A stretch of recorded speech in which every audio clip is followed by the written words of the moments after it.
જે રીતે પોલીસનું નિવેદન સામે આવ્યું છે કે આ ઘટનામાં મેડિકલ રિપોર્ટ નથી મળી રહ્યો, સીસીટીવી ફૂટેજ નથી મળી રહ્યા, ઓળખ પરેડમાં પણ કોઈ ઓળખાતું નથી, તો આ ઘટના પાછળનું કારણ શું હોય છે? કારણ હાલ તો પોલીસ તપાસ કરી રહી છે.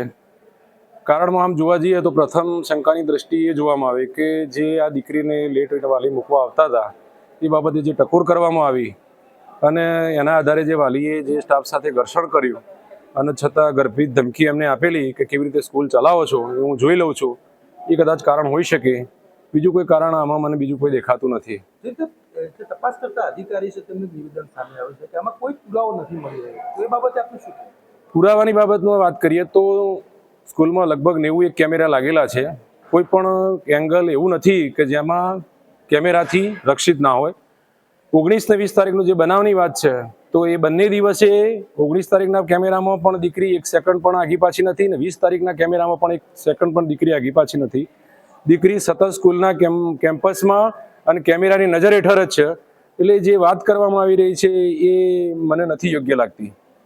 તો જે રીતે આખો આ ઘટનાક્રમ છે, આપણી સંસ્થા છેલ્લા અઠવાડિયાથી બદનામ થઈ રહી છે, સમાજને શું કહેશો?